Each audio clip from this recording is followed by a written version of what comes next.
but it's also that, you know, it's a respectful thing of the elders, and that they're, you know, they're speaking for the one voice of the family. Because this is something else that had to be understood, or that was understood in older times, is that you had a voice of the family, you had a head of the family, which is, I think, is an interesting aspect of modern United States culture, that we don't consider ourselves families so much anymore. So that's something very interesting. You know, because when you see these old films about, you know, even in America, about these guys who they kind of ruled, they had a clan, you know, they had just a family set, and they ruled them, you know, and it was through these familial lines, and it was understood that this is the head of the family. That, yeah, because that was from the old country. That was the way people lived their lives there.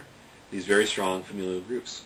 You know, and it's just, in some cases, you can organize them better.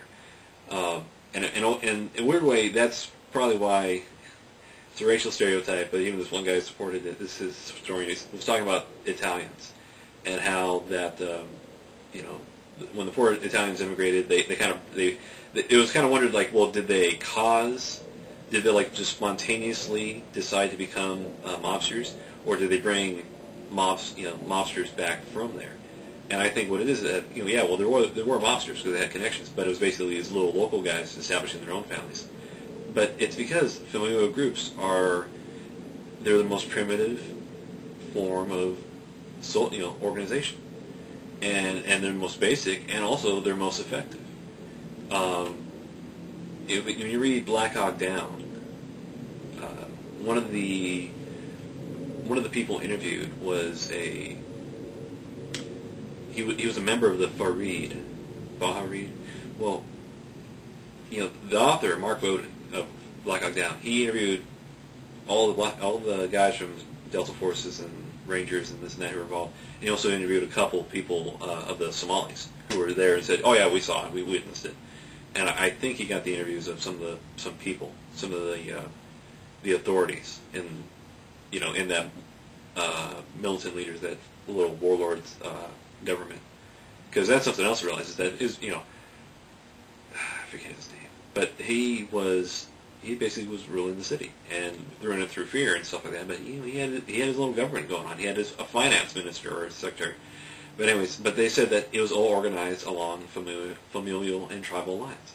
These people were one big family. They were all related to each other. And it was understood that there were certain people who had to fill in for certain roles.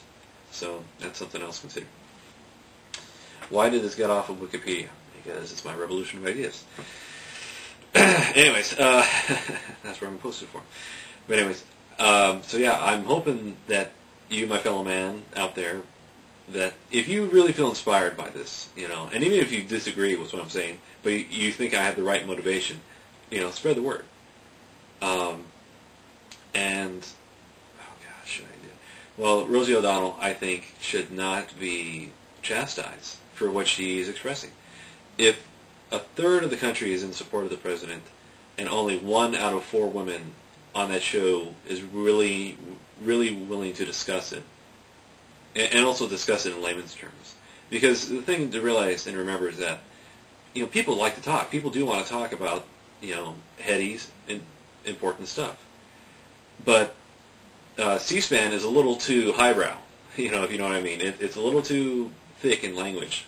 And the Sunday Talking Head shows and stuff like that, I mean, they're great shows, but you should watch them every once in a while, by the way, but especially for the big issues, because they do bring forth interesting things. And they bring forth a lot of issues that just CNN and Fox News can't really cover.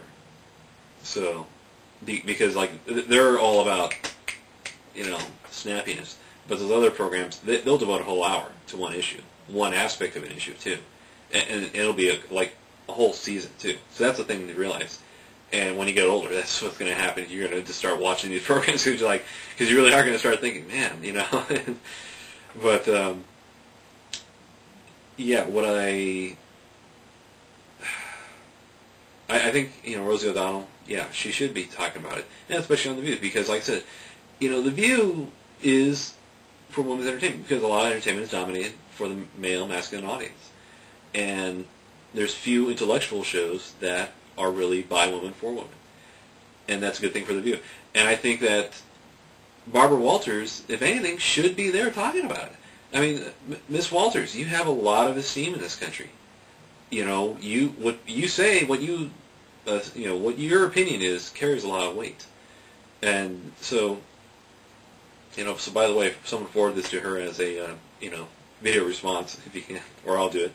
But Miss Walters, I really feel that you should allow for that discussion. Really get into it, and because you guys aren't the experts about it, we understand that. But you're also informed, average individuals. All of you are. All of you represent different opinions, and that's what's so good about you is that you represent your opinions, and also try to do the thing about you're also informing your fellow man. So that's why that's why there should be less censorship, especially self-censorship.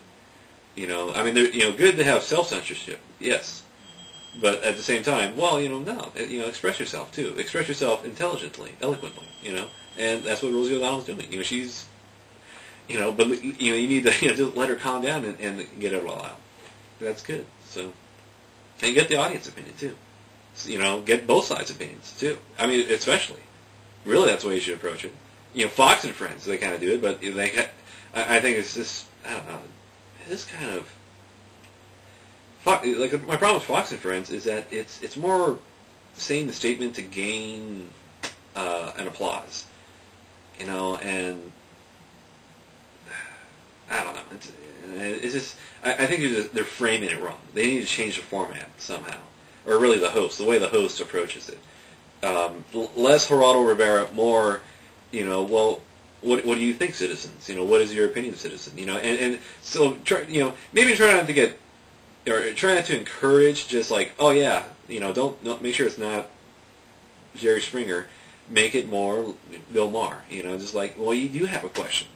This is some issue that you would like to address. And it's thorough and thought out. Or so I'm sorry, like Book TV. That's the way to make it. Make it more like Book TV. It's just have an audience there that they really do understand and have an opinion, strong opinion. And well-informed opinion about the issue. And whatever side, wherever place it comes from, too. So, because in my opinion, that's how we learn more as a public or as a society, is that through this discussion, through this understanding of things. Because there's also the fact that you have news, which it can be droll, because it doesn't always address what kind of issue you're thinking of. But also, it can be skewed in that there's a lot of extraneous information that they don't give you. If you have more extraneous information, it's good because your own personal barometer will speak to you how you should proceed. What do you feel is the right information, the true information? That's always kind of been, that's judgment. That is what you feel is right, and that's we should. It's the weirdest thing but we should all respect each other's judgment. So there are policies that President Bush, which I don't approve of, but at the same time, I don't I'm not going to say, well, negative things about the guy. If he does good things, I'll applaud him. So I don't look down on him, or I don't feel negative about the president for any reason. I think capable guy, intelligent guy who's just trying to do his best. Always. But I guess just some bad foreign policy decisions. So and I think also that he appointed some bad guys, some fast-talking, smart, intelligent guys, but who were they didn't have the right things in mind, or they had some things. Because there's been allegations of Dick Cheney as part of Halliburton, and I really feel that the profiteers, there's profiteering going on off of the Iraq War, and that is with Halliburton. But Halliburton, but also all these other government contractors. It really feels that this war is being propagated for money, for American businesses. And it's just this very weird thing, in my opinion. And if you want to know my opinion about the Iraq War, is that what we should have done, or what should have been done, is not gone in there for one thing, but also you kind of had to, because America's been at war with Iraq for the past 12 years.